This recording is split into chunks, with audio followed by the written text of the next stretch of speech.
আচ্ছা, তাহলে আমাদের ইলাস্ট্রেটর প্রোগ্রামটা শেষ হয়ে গেছে। এখন আমরা আজকে থেকে যে কাজগুলো শুরু করব, ইলাস্ট্রেটরে আমরা বিভিন্ন ধরনের জিনিস আমরা বানাবো, যেমন লোগো, বিজনেস কার্ড, ফ্লায়ার, এগুলো আমরা এখন বানাইতে পারবো, কারণ আমরা সব টুলস এবং মেনুর কাজ যা যা আছে সবই কিন্তু আমরা প্যানেল ট্যানেলে যা আছে সব শিখে ফেলছি। তো আজকে আমরা ফার্স্ট ডে একটা লোগো বানাবো, একদম আমাদের সবার পরিচিত যে লোগো, সোনালী ব্যাংকের একটা লোগো তৈরি করবো আমরা।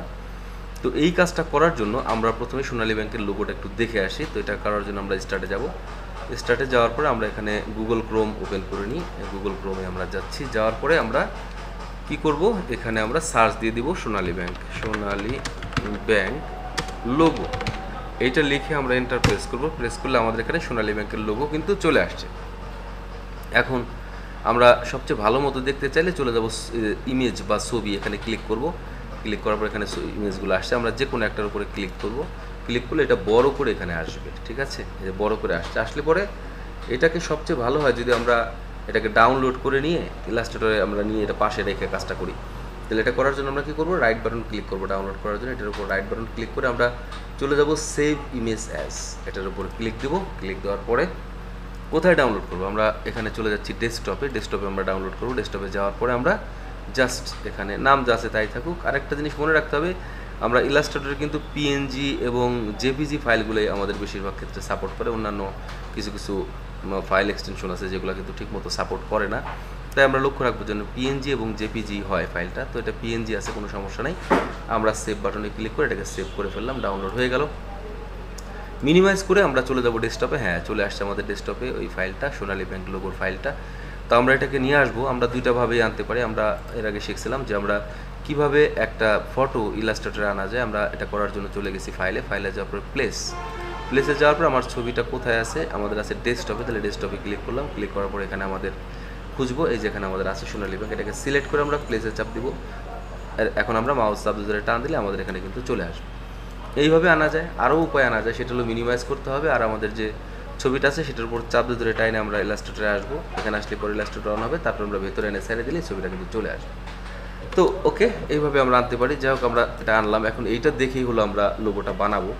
তো এই যে লোগোটা আমাদের এখানে আছে, এই লোগোটা বানানোর জন্য আমরা কি করতে পারি, আমাদের প্রথমে কাস্টমার যখন আমাদেরকে কোনো একটা লোগো বানাইতে দিবে বা একটা বিজনেস কার্ড বানাইতে দিবে বা কোনো একটা কিছু যদি বানাইতে দেয় গ্রাফিক্সের কোনো কিছু, তাহলে আমরা কি করব, সেটা দেখে আগে ভাববো যে এই জিনিসটা কিভাবে তৈরি করা যায়, কোন টুলের মাধ্যমে করলে আমাদের এই জিনিসটা করতে সহজ হয়। আসলে কি, একটা কাজ কিন্তু অনেকে অনেকভাবে করে। এক একজন মানুষের কাজ করার সিস্টেম আলাদা, মানে পদ্ধতি আলাদা, ঠিক আছে?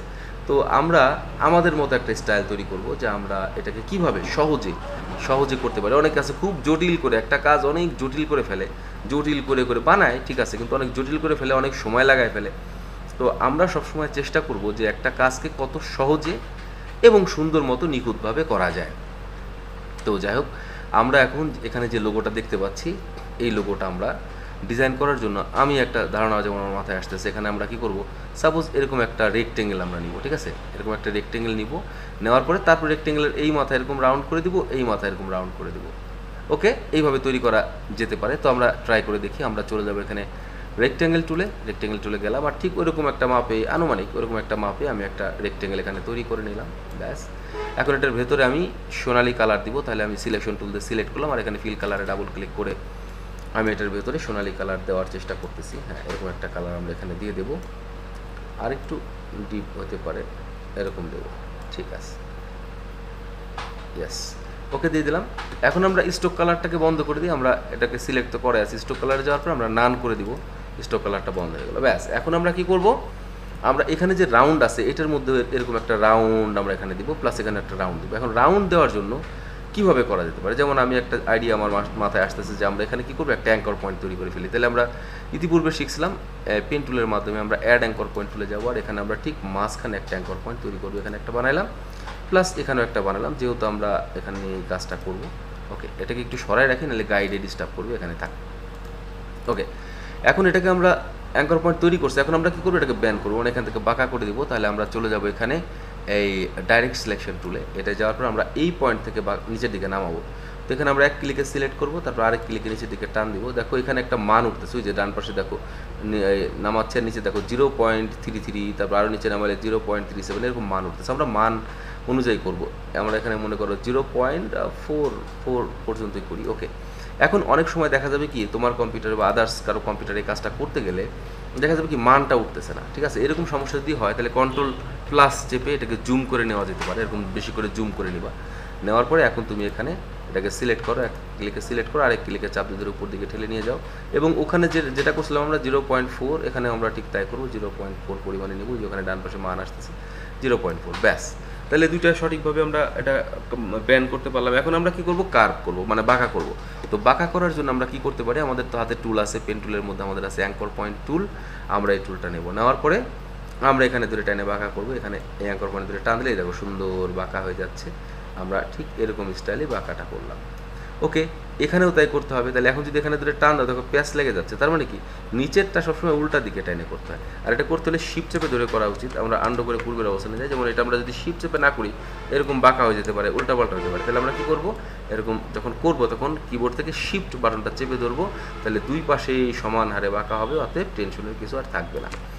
এটার ক্ষেত্রে আমরা তাই করবো, এক ক্লিকে সিলেক্ট করবো আর আরেক ক্লিকে এরকম চাপ ধরে আমরা শিফট চেপে ধরে যদি এটা আমরা করি তাহলে কিন্তু খুব সুন্দর মতো জিনিসটা বাঁকা হবে। দেখো আমরা কাজটা কিন্তু করে ফেলছি অনেকটাই। এখন আমাদের যেটা করতে হবে সেটা হচ্ছে কি, এটাকে আমরা কপি করে ফেলি। কত সহজ, দেখো অল্টার চেপে ধরে আমরা কপি করে ফেলবো এবং এটাকে আমরা রোটেট করব। রোটেট আমরা রোটেট টুলের মাধ্যমে করতে পারি, অথবা শর্টকাটেও করা যায়, যে এটার কোনায় মাউসটা নিয়ে গেলে দেখবা এরকম একটা বাঁকা তীর চিহ্ন আসবে, এটার মাধ্যমে আমরা করতে পারবো। শিফট চেপে ধরে এরকম টান দাও ডান দিকে, দেখো এই যেরকমভাবে রোটেশন করে দিতে পারি সহজেই। অনেকে আবার দেখা যায় ওই টুলের মধ্যে যাবে হ্যান ত্যান, অত ঝামেলার কোনো দরকার নেই, যেটা সহজে করা যায়। আমি একটা কথা বলে রাখছি সবসময়, যে একটা কাজ যত শর্টকাটে সহজে করা যায় ততই ভালো। সিলেক্ট করো, সিলেক্ট করে আমরা এখন কি করব, আমরা এখন এটাকে একটু অ্যালাইনমেন্ট করে দেবো, কারণ এটা ডানে বামে উপরে নিচে থাকতে পারে। অনেক সময় দেখা যাচ্ছে আমি কাজ করতেছি, আমার চোখে এটা পড়বে না, আমার মনে হচ্ছে যে ঠিকই আছে, কিন্তু দেখা যাবে কি কাস্টমার এটাকে দেখে বলবে যে আপনার এখানে তো এটা ব্যাকা টাকা আছে বা ঠিক মতো না। এই জন্য আমরা রিস্ক নেব না, আমরা এটাকে কম্পিউটার দিয়েই আমরা এটাকে সেন্টার করে দেবো। সিলেক্ট করে আমরা চলে যাবো এখানে হরিজেন্টাল অ্যালায়েন্স সেন্টারে, এবং এখানে আমাদের আরেকটা আছে হচ্ছে ভার্টিক্যাল অ্যালায়েন্স সেন্টার। এখানে ক্লিক দিলাম, তো একেবারে নিশ্চিন্ত আমরা যে এটা একেবারে মাঝখানে আছে, অথবা টেনশনের কিছু নাই। ব্যাস, তাহলে আমাদের মোটামুটি একটা শেপ এসে গেছে। এখন ভেতরে আমাদের কী করতে হবে, এরকম একটা বৃত্ত তৈরি করতে হবে। এটা তো খুবই সহজ। তাহলে আমরা বৃত্তে চলে যাই, আমরা চলে যাবো এখানে এলিপসে। এলিপসে যাওয়ার পর আমরা ঠিক এটার মাঝখানে যে ইন্টারসেক্ট বা সেন্টার পয়েন্ট আসবে, এখানে আমরা ক্লিক করবো, এখানে চাপ ধরে টানে বৃত্ত বানাবো। বৃত্ত বানানোর সময় শিফট অল্টারে দুইটা চাপ ধরে আমরা বানাবো বৃত্তটা এইভাবে। ব্যাস, বৃত্ত বানালাম। এখন বৃত্তের ভেতরে আমরা কি করব, আমরা সাদা রং করে দেবো। আমরা এখানে ফিল কালারে ডাবল ক্লিক করব এবং আমরা এখান থেকে সাদা রং করে দেবো। ব্যাস, ওকে দিলাম, হয়ে গেল। এইবার আমাদের কি করতে হবে, এইবার আমাদের এখানে দেখো একটা স্টার আছে, তবে স্টারের কোণা হলো 4টা, এবং স্টারটা দেখতে একটু চোখা টাইপের, তাই না, একটু চোখা টাইপের, একটু তীক্ষ্ণ টাইপের আছে। তো আমরা ওরকম একটা স্টার যদি বানাইতে চাই তাহলে আমরা কি করবো, আমরা স্টার টুলে চলে যাই। স্টার টুলে যাওয়ার পরে আমরা এখানে স্টার বানাবো। এখন তুমি যদি এখানে সেন্টার পয়েন্টে ক্লিক করে স্টার বানাও, দেখো কয় পয়েন্ট আসতেছে, এটা কিন্তু 5 পয়েন্ট আসতেছে, ঠিক আছে। আমরা তাহলে অ্যারো কি নিচেরটা চেপে এর একটা পয়েন্ট কমাই দিলাম। কিন্তু আমরা স্টার এভাবে বানানোর পরে আমরা এখানে যদি কালার, আমরা স্টোক কালার দিয়ে দিচ্ছি, এরকম একটা কালার আমরা দিলাম, এবং এটাকে আমরা স্টোকটা মোটা করে দিই, আমরা মোটামুটি 3 পরিমাণ দিলাম। বাট আমাদের কিন্তু এরকম হলো না, এটা কিন্তু একটু তীক্ষ্ণ, একটু লম্বাটে টাইপের স্টার, এটা কিন্তু একটু কেমন ভোতা ভোতা টাইপের স্টার, চ্যাপটা টাইপের, তাই না। তো আমরা চাচ্ছি যে এরকম বানাবো। তাহলে কীভাবে সেটা করা যায়, এটাকে মুছে দাও, সিলেক্ট করে ডিলিট করো, আবার যাও স্টারে। যাওয়ার পরে ওই রকম স্টার আঁকার জন্য কী করবা, অল্প একটু এরকম আঁকবা। প্রথমে এতটুকু আঁকে নিবা, এতটুকু আঁকার পরে তুমি কী করবা, কিবোর্ড থেকে কন্ট্রোল, আমি কিন্তু মাউস চেপে ধরেই রাখছি, মাউসের লেফট বাটনটা আমরা কিন্তু চেপে ধরেই রাখছি। এবার সাথে আমি কি করলাম, কিবোর্ড থেকে কন্ট্রোল বাটনটা চেপে ধরলাম। এখন মাউসটা নাড়াও, নিচের দিকে টান দাও, দেখো হয়ে যায় যে চোখা হয়ে যাচ্ছে, দেখছো। এইভাবে চাইলে আমরা কিন্তু অনায়াসে এই কাজটা কিন্তু সম্পূর্ণ করতে পারি। ব্যাস, এখন এটা বানাইলাম। বানানোর পর আমরা কি করব, চারপাশে 4টা বৃত্ত আমাদের বানাইতে হবে। এটা আরও সহজ। আমরা কি করব, আমরা চলে যাবো এখানে এলিপস টুলে। যাওয়ার পর আমরা এখানে বৃত্ত বানাবো। একটু জুম করে নাও, তাহলে কাজটা করতে সুবিধা হবে। ওকে, আমরা এখানে এলিপস টুলের মাধ্যমে একটা বৃত্ত তৈরি করে এখানে ছোট্ট করে এরকম বানাবো। এখন বৃত্তটা তৈরি করলাম, আমাদের ফিল কিন্তু সাদা আর স্টোক এটা হয়ে আছে, সমস্যা নেই। আমরা সোয়াপিং করে দেবো, যেখানে আমাদের সোয়াপিং আছে, সোয়াপিংয়ে ক্লিক করলে কি হলো, ফিল হয়ে গেল স্টোক, আর স্টোক হয়ে গেল ফিল। আর আমাদের এটার কোনো স্টোকের প্রয়োজন নাই, তাহলে স্টোকটাকে সিলেক্ট করে আমরা এখানে নান করে দিলাম। সুন্দর আমাদের একটা বৃত্ত তৈরি হয়ে গেল গোল। আর এই বৃত্তটাকে আমরা কপি করে নিব, অল্টার চেপে ধরে আমরা ডান দিকে একটা কপি করে নিচ্ছি এখানে, প্লাস নিচেও আমরা একটা কপি করব এই, আরেকটা ডান দিকে আমরা করব এই। ওকে, এখন আমরা উপরের দুটাকে সিলেক্ট করব, শিফট চেপে ধরে সিলেক্ট করে আমরা এটাকে আমরা করবো ভার্টিক্যাল অ্যালাইন টপ, মানে আমরা রিস্ক নেব না। সোজা কথা, তোমার চোখে মনে হতে পারে যেটা তো ঠিকই আছে, কিন্তু আমরা রিস্ক নেব না। আমরা এই জিনিসগুলো খুব সাবধান, কারণ দেখা যায় কি তোমার চোখে মনে হচ্ছে যে এটা ঠিকই আছে, কিন্তু দেখো আমি কিন্তু ঠিকই রাখছিলাম, তারপরেও কাস্টমার কিন্তু এটার ভুল ধরতে পারে। তো আমরা ভুল ধরার সুযোগ দেওয়ার চেষ্টা করব না, ঠিক আছে? একটা কাজ বারবার করে দেখা যেতে পারে। একটু বাইরের দিকে চলে গেছে এই বৃত্তগুলো, আমরা একটু ভেতরের দিকে নিয়ে আসতে পারি। এই দুটোকে শিপসের ভিতরে সিলেক্ট করে আমরা একটু ভেতরের দিকে নিলাম, এবং এই দুইটাকেও সিলেক্ট করে আমরা একটু ভেতরের দিকে নিলাম। ব্যাস, সুন্দর মতোই আমাদের কাজটা কিন্তু হয়ে গেল। এবার আমরা কি করব, সুন্দর করে এখানে আমরা নামটা দিব, ঠিক আছে? সুন্দর সোনালী ব্যাংক, এটা যদিও লেখা নাই, কিন্তু আমরা চাচ্ছি যে আমরা দিব। তাহলে আমরা এটা দেওয়ার জন্য কি করতে পারি, আমরা টাইপ টুলে চলে যাব। টাইপ টুলে যাওয়ার পরে এখানে আমরা লিখবো সোনালী ব্যাংক। তো আমরা লিখি SONA, এর বড় হাতের করো, ক্যাপস লক চেপে নাও, SONALIBANK লিখলাম। লেখার পর আমরা কি করব, এটাকে এক ক্লিকে সিলেক্ট করব। সিলেক্ট করার পর আমরা এটাকে এখানে আমাদের সেই ক্যারেক্টার প্যানেলটা নিয়ে আসবো। মনে আসে নিশ্চয়ই, আমরা কন্ট্রোল চেপে ধরে টি চাপ দিব, এই যে আমাদের এখানে ক্যারেক্টার প্যানেলটা চলে আসলো। এবার আমরা এখান থেকে জাস্ট সাইজটা বাড়াবো, আমরা এখানে 30 করে দিলাম, বেশি বড় হয়ে যায়, আমরা এখানে 25 দিই। ব্যাস, এখন আমরা এইটাকে লেখাটাকে একদম এই কোণা থেকে নিয়ে আসবো। দেখো যে গাইড কিন্তু আমাদের দেখাচ্ছে, মানে আমরা লেখাটাকে এই পরিমাণ, এখান থেকে শুরু করে এই পরিমাণ আনবো। তাহলে একটু ফাঁকা করা দরকার, তাহলে এখান থেকে আমরা একটু ফাঁকা করে দিই, আমরা 50 পরিমাণ ক্যারেক্টার স্পেসিং বাড়াই দিলাম, ঠিক আছে? এইভাবে আমরা কিন্তু 50 পরিমাণ ক্যারেক্টার স্পেসিং আমরা করে দিতে পারি। তো করার পরে আমরা কি করবো, এই লেখাটাকে একটা কপি নিয়ে নিচে, কারণ লিমিটেড লেখা লাগবে, তো এটাকে নিচে নিয়ে কপি করে আর এটাকে সিলেক্ট করে আমরা এটাকে অবজেক্টে গিয়ে এটাকে আমরা এক্সপ্যান্ড করে দিই, যাতে পরবর্তীতে আর ফন্ট কোনো জটিলতা না হয়। ওকে, এখন আমরা এই লেখাটাকে ডাবল ক্লিক করে এটার ভেতরে আমরা যে লেখাটা আছে মুছে দিয়ে আমরা লিখে দেবো লিমিটেড, বড় হাতের LIMITED। এখন লিমিটেড কথাটা অনেক ছোট, তাহলে এটাকে আমরা সিলেক্ট করে চলে যাবো এখানে, আমরা কত দেবো, 10 করে দিলাম, ঠিক আছে? এখন এটাকে আমরা নিচে এই বরাবর থেকে যাবে, কিন্তু এটা পুরাটা মানে ক্রস করবে, পুরোটা মানে একেবারে ধরবে এই পর্যন্ত। তাহলে এটাকে আমরা ক্যারেক্টার স্পেসিং করে দিই, এখান থেকে আমরা 50 আছে, আমরা 2000 করে দেখি কি অবস্থায় যায়। হ্যাঁ, হয়ে গেছে একদম পারফেক্টলি। তো 2000 করার পর এটা সুন্দর মতো হয়েছে। LIMITED বানানটা সবসময় লক্ষ্য করে দেখবা যে ঠিক আছে কিনা। হ্যাঁ, এরকম এইগুলো কিন্তু ভুল হয়, দেখা যাবে তোমার নজর আছে শুধুমাত্র এই লোগোর উপরে, বানানের দিকে নজর নাই। ওই ছোট্ট একটা ভুল কিন্তু কাস্টমারের মেজাজ খারাপ করে দিবে, ঠিক আছে? এই জন্যে খুব সাবধান, বারবার এই জিনিসগুলোকে লক্ষ্য করতে হবে। সিলেক্ট করো এবং এটাকে তুমি অবজেক্টে গিয়ে এই এক্সপ্যান্ড করে দাও। ব্যাস, এইবার তুমি কি করবে, এগুলোকে কালার করো। সিলেক্ট করে তুমি আইড্রপার টুল নাও, আর এখান থেকে এই কালারটাই নিয়ে নাও, ম্যাচিং হবে। কিন্তু এই কালারটা যদি নাও, এটা কিন্তু একটু হালকা রকমের হয়ে যাবে। লেখা সবসময় একটু ডার্ক রাখতে হয় যাতে চোখে পড়ে, তাহলে আমরা একটু ডার্ক করে দিচ্ছি। এই দেখো, এটা কিন্তু অনেকটাই এখন চোখে পড়বে। সিলেক্ট করো এটাকেও, নিচের লেখাটাকেও সিলেক্ট করো, আর এটাকেও তুমি আইড্রপার দিয়ে এখন এই লেখাটার উপরে ক্লিক করে ডার্ক করে দাও। ব্যাস, হয়ে গেছে আমাদের কাজ সুন্দর মতো। আর একটু উপরে নিতে পারো। আর কাজ শেষ হয়ে যাওয়ার পরে তোমাকে কি করতে হবে, এটাকে গ্রুপ করে দিতে হবে। যেমন এইগুলো কিন্তু কালারটা একটু ডিপ মনে হচ্ছে আমার কাছে, তাহলে এইগুলোকে আমরা সিলেক্ট করে আইড্রপারের মাধ্যমে আমরা এখানে ক্লিক করে সেম কালার করে দিই। ব্যাস, এটাও একটু ডিপ মনে হচ্ছে, এটাকেও সিলেক্ট করো, আর এটাকে আইড্রপার দিয়ে এটার উপরে ক্লিক দাও, হয়ে যাবে। তবে উল্টা হয়ে গেলে সমস্যা নাই, তুমি এটাকে শপিং করে দিলেই হবে। আর এখানে আমরা কতটুকু করবো, 3 পরিমাণ করে দিই। একটা জিনিস কি জানো, সবসময় মনে রাখবা যে তুমি যে একটা কাজ করছো, এই কাজটা করার পরে সঙ্গে সঙ্গে তুমি কখনো কাস্টমারকে এটাকে ডেলিভারি দিবা না, বা কেউ তোমাকে মনে করো একটা লোগো তৈরি করতে দিছে, তুমি লোগোটা তৈরি করে সঙ্গে সঙ্গেই দিয়ে দিলা যে হয়ে গেছে, এরকম না, তাড়াহুড়া করা যাবে না। এই লোগোটা তৈরি করার পরে তুমি এটাকে রেখে দাও, এটাকে সেভ করে রেখে দাও, এটাকে আবার 2 ঘন্টা বা 3 ঘন্টা পরে এসে আবার এটাকে দেখবা। মানে কি, একবারে যখন তুমি বসে কাজটা করতেছো, তোমার চোখে কিন্তু ভুলগুলো পড়বে না, বা দেখা গেলো কি একে আরও কীভাবে আরও সুন্দর করা যায় সেই জিনিসগুলো কিন্তু চোখে পড়বে না, পড়ে না স্বাভাবিকভাবেই। তো তুমি কী করবে, এটাকে কিছুক্ষণ পরে এসে আবার দেখবা, তখন তোমার মুডটা অন্যরকম থাকবে, এটাকে তুমি অন্য দৃষ্টিতেও দেখবা, ঠিক আছে? তখন দেখা যাবে এর মধ্যে আরও কিছু করতে ইচ্ছা করবে তোমার, ঠিক আছে? আর ভালোবাসা থাকতে হবে। তুমি একটা লোগো তৈরি করতেছো, সেটাকে তুমি কিন্তু যত্ন করবা, মানে মন দিয়ে এটাকে ভালোবেসে কাজটা করতে হবে।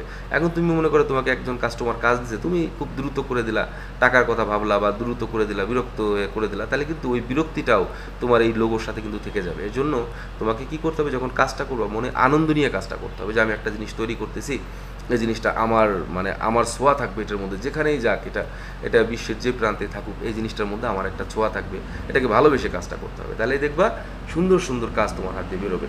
আসলে কি এই ব্যাপারগুলো কিন্তু শৈল্পিক কাজ, তাই না? গ্রাফিক ডিজাইন, এই কাজগুলো হচ্ছে শৈল্পিক কাজ। তো এই শৈল্পিক কাজ করার জন্য শৈল্পিক একটা মন নিয়ে কাজটা করতে হবে। শৈল্পিক মন কেউ মানে জন্ম থেকে নিয়ে আসে না, এটা আসলে এটা শৈল্পিক মন তৈরি করতে হয়, সুন্দর সুন্দর জিনিস দেখতে হয়, সুন্দর সুন্দর লোগো দেখতে হয়, মনের মধ্যে ওই লোগোটা করার জন্য একটা আগ্রহ তৈরি করতে হয়, তারপরে না এই শৈল্পিক ব্যাপারটা তোমার মধ্যে আসবে। যাই হোক, তাহলে আমরা লোগোটা আজকে তৈরি করলাম। এই লোগোটা তুমি 3-4 বার তৈরি করবা যেভাবে আমি দেখালাম সেইভাবে, প্লাস শুধুমাত্র এই লোগো না, এই লোগোটা যখন তুমি বানাই ফেলবা দেখবা তোমার মধ্যে একটা অন্যরকম ভালো লাগা কাজ করবে, ঠিক আছে? মনে হবে যে বাহ, আমি এই কাজটা করতে পারছি, এটা ভালো লাগবে তোমার। এটা করা হয়ে গেলে তুমি কি করবে, এখানে সার্চ দিবা, ব্যাংক লোগো লিখে সার্চ দাও না, এখানে বিভিন্ন ব্যাংক আছে যে সেগুলো লিখে ব্যাংক লোগো লিখে সার্চ দাও, দেখো বিভিন্ন রকমের ব্যাংকের লোগো এখানে আসতেছে। বা তুমি এখানে বাংলাদেশ ব্যাংক লিখে দিতে পারো, হ্যাঁ, বাংলাদেশ BNGLA, বাংলাদেশি ব্যাংক লিখে দাও, বাংলাদেশি ব্যাংক লোগো, এভাবে চার্জ দাও, দেখো এটা বাংলাদেশ ব্যাংকের লোগো যদিও আসছে। এটাও তুমি পেন টুলের মাধ্যমে, ইলাস্ট্রেটরের মাধ্যমে করতে পারবা, তবে এটা একটু জটিল, আগে এটা করতে যাওয়ার দরকার নেই। তুমি সহজগুলো দিয়ে হলো শুরু করবে অ্যাট ফার্স্টে। যেমন মনে করো এবি ব্যাংকের এই লোগো দিয়ে শুরু করতে পারো, এই যেখানে যেগুলো লোগোগুলো আছে ছোটো ছোটো যেগুলো লোগো, এগুলো দিয়ে তুমি শুরু করতে পারো। যেমন রকেটের এটা তৈরি করে দেখতে পারো, বিভিন্ন এখানে লোগো লিখে যদি শুধু সার্চ দাও, তুমি এরকম ব্যাংকের লোগো বানাইতে হবে এমন কোনো কথা নাই, শুধু লোগো লিখে তুমি এখানে সার্চ দিলে দেখবো অনেক অনেক লোগো চলে আসছে। আর এখান থেকে তুমি ট্রাই করবা, একটা নিয়ে ট্রাই করবা, সহজ যেগুলো আগেই না, যেমন এটা সহজ আছে এটা নিয়ে শুরু করতে পারো, কঠিনগুলো আগে ধরতে যাবা না, হ্যাঁ, মন চাবে যে ওইটা করি, কিন্তু ওইটা করতে গেলে তুমি হোঁচট খায় পড়বা, আর হোঁচট খায় পড়লে কী হবে, তোমার মন ভেঙে যাবে, ইচ্ছা করবে না আর বানাইতে। এর জন্য আমাদের কী করতে হবে, ভেতরে ইচ্ছা তৈরি করতে হবে যে না আমি পারতেছি। তো ছোটো ছোটো জিনিস যখন তুমি পারবা, তখন তোমার ওই বড়ো জিনিস করার প্রতি তখন আগ্রহ বাড়বে। কিন্তু আগেই বড় জিনিস করতে গেলে কী হবে, তুমি কিন্তু হোঁচট খেয়ে পড়বা, পারবা না বানাইতে, তখন কিন্তু বিরক্তি লাগবে। এর জন্য আগেই জটিল কোনো কিছু বানাইতে যাবা না, এগুলো বানাইতে যাবা না, আগে ছোটো ছোটো জিনিস দিয়ে শুরু করবা, ঠিক আছে? তো যাই হোক, আজকে এই পর্যন্তই থাকবে। তুমি এই লোগোটা বানাবা, প্লাস আরও কিছু বানানোর চেষ্টা করবে, আর বানানো হয়ে গেলে অবশ্যই আমাকে এটা করে তুমি দেখাবা, ঠিক আছে? তো এই পর্যন্তই, ভালো থেকো, আল্লাহ হাফেজ।